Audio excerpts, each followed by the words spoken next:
Hello and welcome to another Raggy's Beers, Wines and Spirits review. And this is the second time I've done this review because somebody bloody rang me up. Ring me up again, I'm just going to cry. So I've already poured it out so you can't see it on camera, sorry. Allendale Strata. It's a 6% IPA. Got an IBU of 25. Don't ask me what that means, I ain't got a clue. As I said in the previous review, which you won't be watching because I'll have to delete it. Luckily I didn't get too far down the beer, so there's a good thing. It doesn't really tell you anything about the beer on the back. What you see, smell, taste.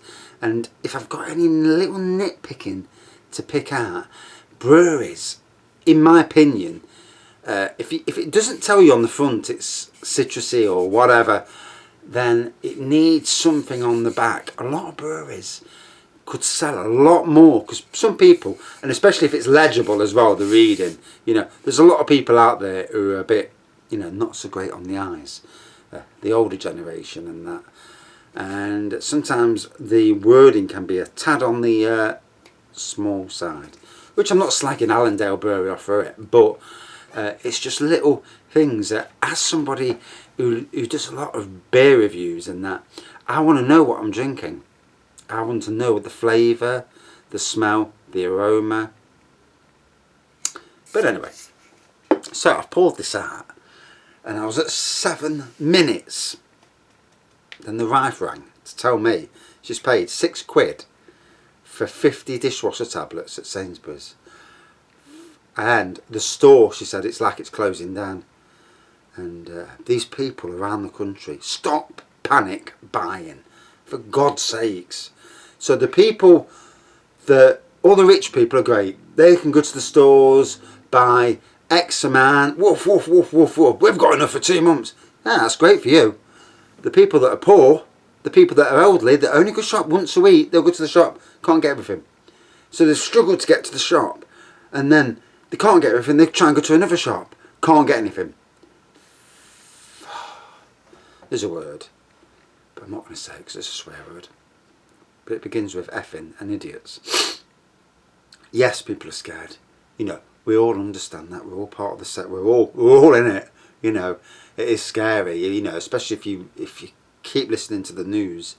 It's but what you got to realise is, in China, 1 billion people, 80,000 people have caught the virus. 3,000 people have died. That is in China, biggest country in the world.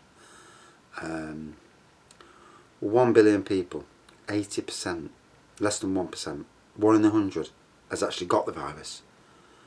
1 in 1,000 has died from it. Something like that anyway, something daft. I mean, it might be even more than that, the figures. My brain's not with it. So, not everybody's going to get it. That's in China. Something to think about. So, amber pour, hazy amber pour, white head on the aroma. And still a great aroma. Definitely citrus, passion fruit, melon, that sort of thing on the aroma. That's what I'm getting. I can't tell you if I'm right or wrong because it doesn't say so.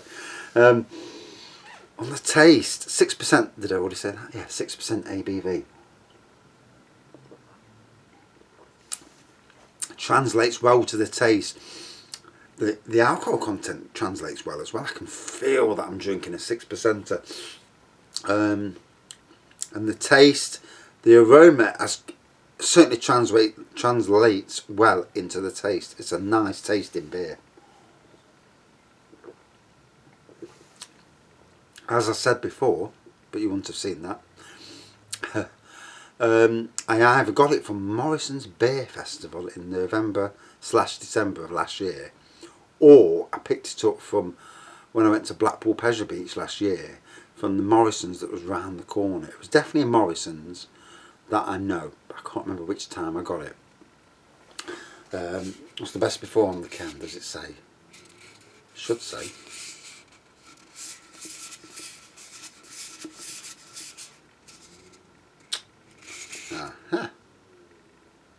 Right, best before May 20. I got it last year then. it wouldn't have that shorter date on it. They've gone in November. So there you go. Got it from Blackpool Vegetables last year. I miss theme parks, I do.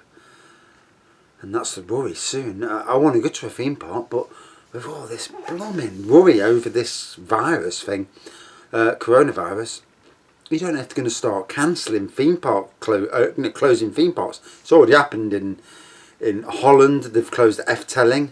Disneyland Paris is closed. Disney World is closed. Disneyland in California has closed. And this is unprecedented. You know, I've never seen anything like it, not in my lifetime. And there's obviously more to this than governments are saying. You know, whether they think this could be another Spanish flu, that is the worry. SARS, we never had this with SARS. When SARS came out, and the bird flu, we never had this. So why all of a sudden is it so big a thing? You know, you've got to read into how it is. And yeah, we never had any of this. I mean, when the bird flu was out, I was actually in the Arboretum in Nottingham, looking after the birds. And it gets you to the point you think, bloody hell, you know, I'm at risk here. I'm actually doing the birds. And frightening times. Thank God we've got beer to fall back on. That's the best thing.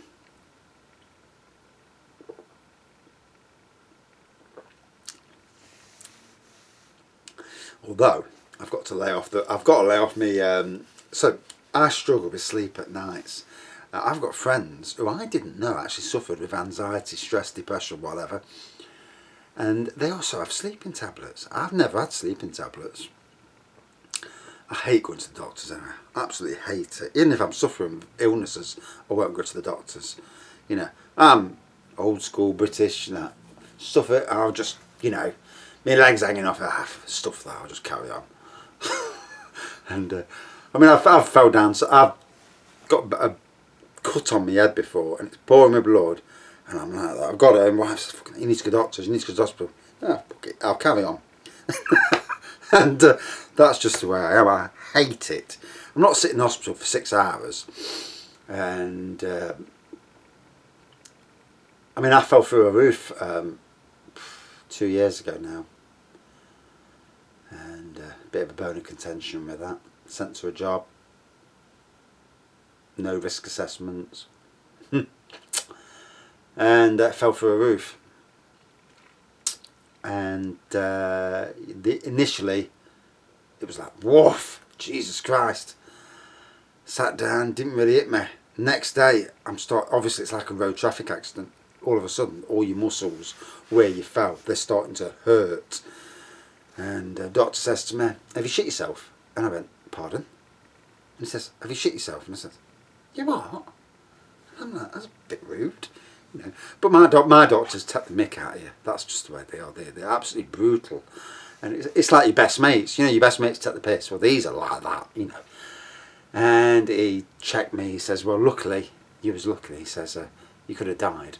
And I know that. And very, very, very, very naughty it was. But even then, I didn't want to go to the doctors. And after 3 weeks, I tried to go back to work. Went to work. They seen me. I couldn't move, and because I didn't want to be off work, you know, I wanted to carry on, and I was losing my head at home. I wanted to get back to work, but they wouldn't have me. I was obviously not well enough. After 5.5 weeks, I went back. But even that, still feel the pain in the bottom of my stomach, on my shoulder, and the bottom of my back from that time. Just goes to show you that sometimes an accident, I mean, that's 2 years ago, and it's not left me. Will it ever leave me? It does make you wonder. It does. I'm in a physical job, so I'm moving all these joints all day long. So it's not like I'm in a job where I'm not doing anything. I'm stagnant. So it does make you wonder. But anyway, back to the beer. So, a little bit gassy, I must admit.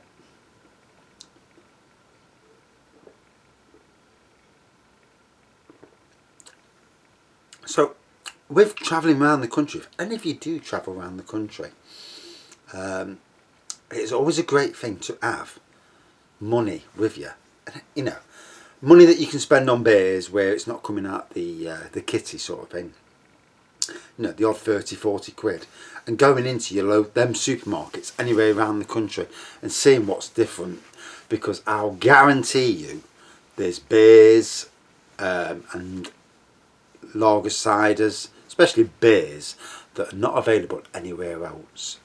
And you'll pick up some great stuff, which is why I want to get doing some theme parks, because there's breweries that I absolutely love that are in certain parts of the country near theme parks. So for me that's great, because I can say to the wife, we'll go down there, we'll do 3 days down there, and we'll drive down 2 days in the bed and breakfast or in a caravan or whatever, and we'll go to the theme park.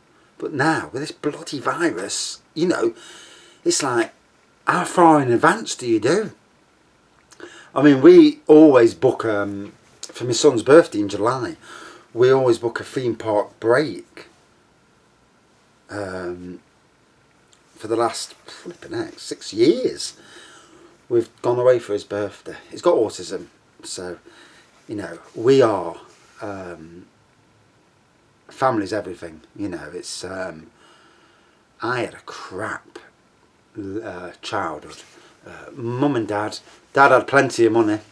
He was a plasterer, and my mum, she had plenty of money as well, and you know, they used to fight. So I've seen all that. I've seen all the, you know, domestic abuse side of things up to the age of 16, 17, and I vowed my kids will never have that, which is why I'll walk away from trouble, you know, and but I always made sure that my kids had the best that we can afford.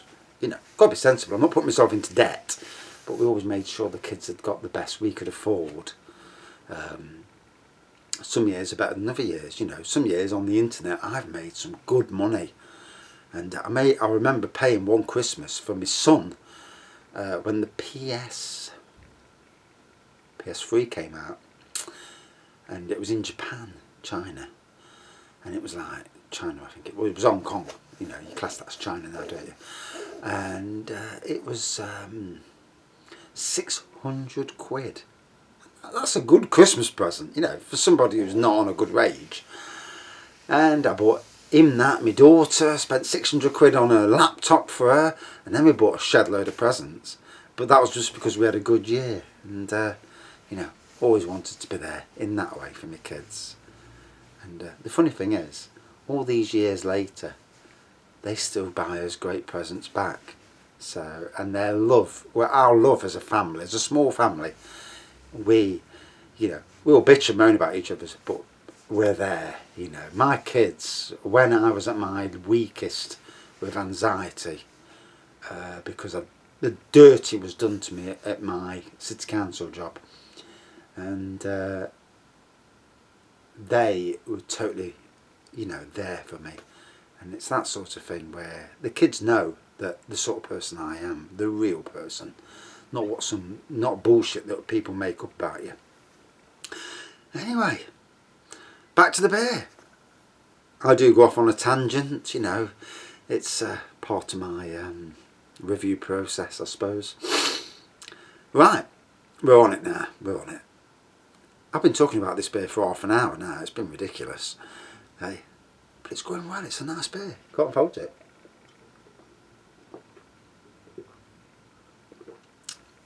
And the amount of reviews I've done, and people say, you were steaming. And I thought, no, it's just the way I've got a love of beers, and, you know, and that sort of thing. So yeah, still nice taste. Still that citrusy passion fruit melon sort of taste is coming through. And I've got to say, lovely.